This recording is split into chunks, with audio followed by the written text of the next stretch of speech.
Frodo and I were working on this project with the Future Text team, the university gave me a pot of money for the lab to work on a side project, building out on this concept, right?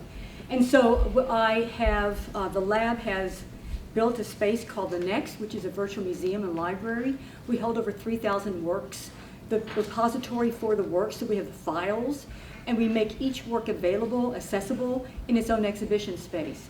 But at the same time, with the works the artists have given to me, they've given me their physical archives, their boxes. So Rob Swigert gave me 2 boxes full of his papers and collections of his games, for example. So I have a room full of archives, right? Some of them are so cool, right? So you're looking here at Shelley Jackson's Patchwork Girl.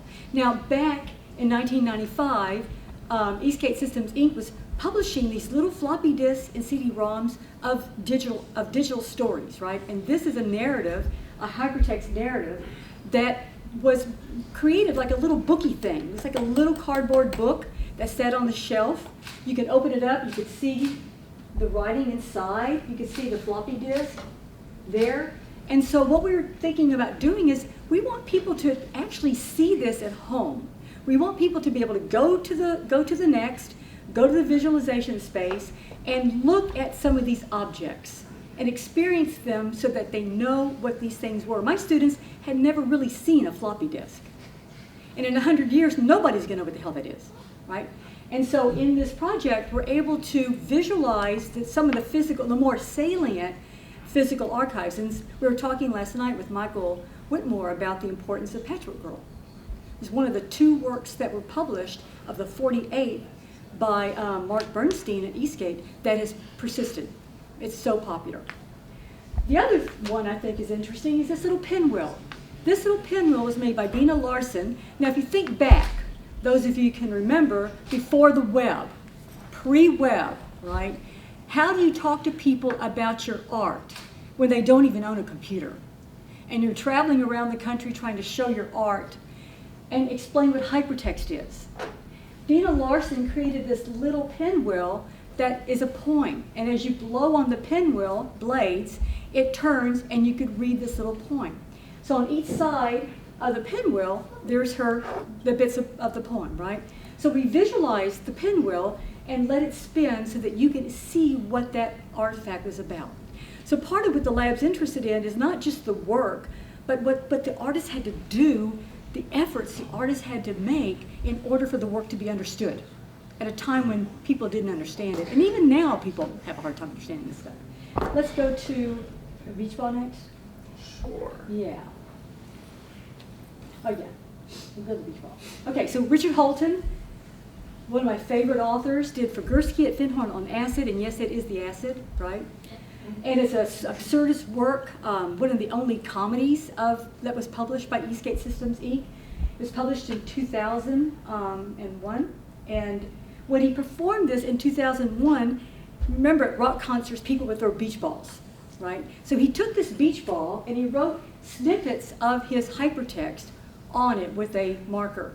And then he would stand with his computer, right, and a monitor, and he would toss the ball out to the audience. And you would catch it. And he'd say, okay, what did you read? And you would read the No Hands Cup Flicker, Baptiste Michel Vichaget, Figursky. And he would turn to his computer and perform that snippet from the text. And then he'd say, now you throw it. And you throw it out to maybe Lindsay. Lindsay would catch it.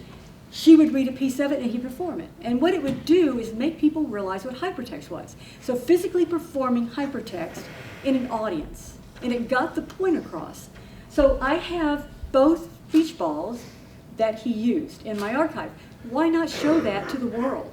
So the project, just to kind of sum up here. 1 minute. Actually, I'm looking at my watch. I have 2 minutes. I'm watching. I got it, right? I'm Apple, right? Okay, so the part of the project that I find interesting is that this can be used by museums and libraries around the world. The code is all open code, open source. Nothing we do in the lab is proprietary.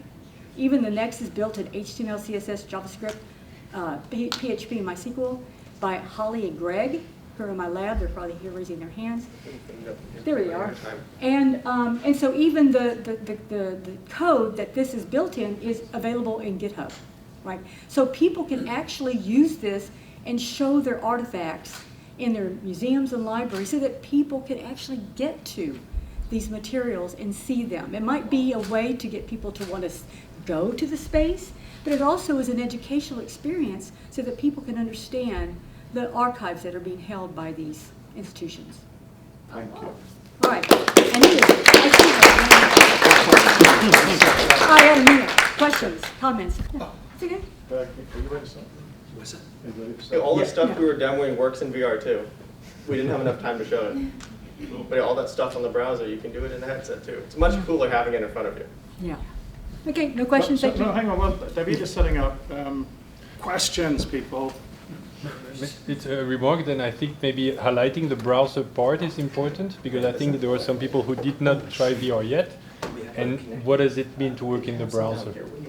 Well, the browser it's all open, it's open source, right? So it's real simple. It's 3D models. So it's not anything. I mean, I think it's interesting because we're using WebXR, right, for the headset. But the browser itself lends, a more traditional experience.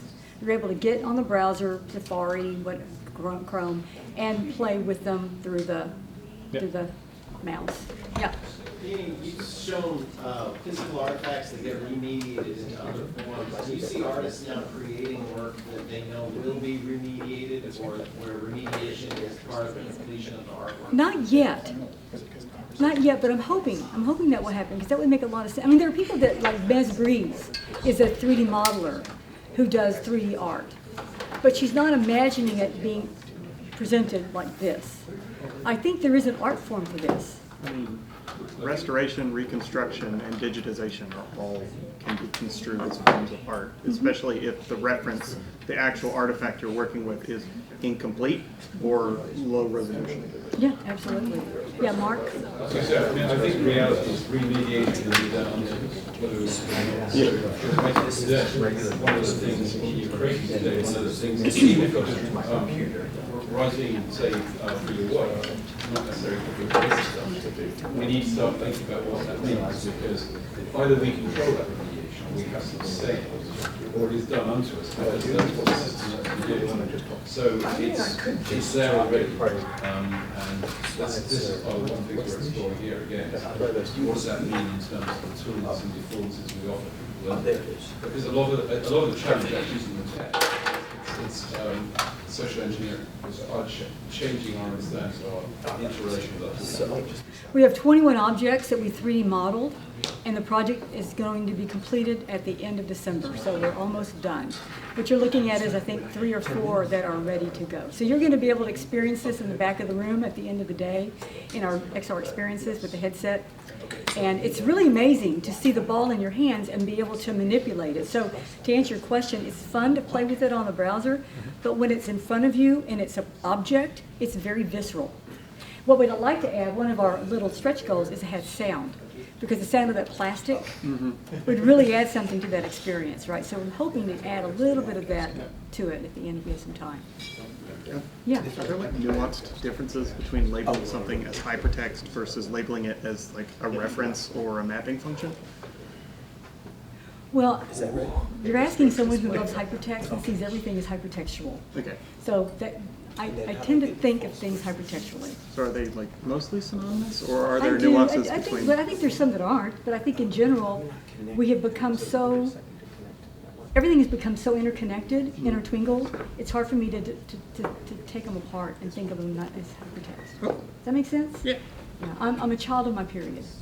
I'm pre-web. That's fine. It's just when I hear vocab that I'm not super solid on, I always ask like where the edge cases are. Like if they're truly just synonyms, or if there are edge cases that There's differentiate some, yeah, between. and I'd love to talk to you about that over drinks today. Sure.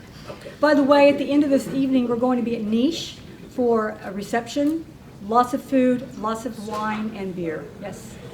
So, Dene, I wonder, as a scientist, one of the things that is really apparent to me is, well, 2 things.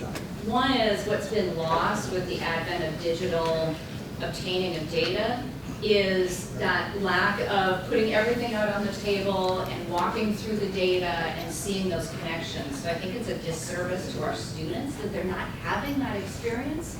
So I'm just wondering if there's any interest of you, your group, anybody in expanding these ideas to the scientific world. Because there's data too, that my PhD data from back in the 90s was on, you know, floppy disks that I can't read anymore. And so there's so much lost data out there from science that I think this could be a huge just realm of opportunity. Yeah.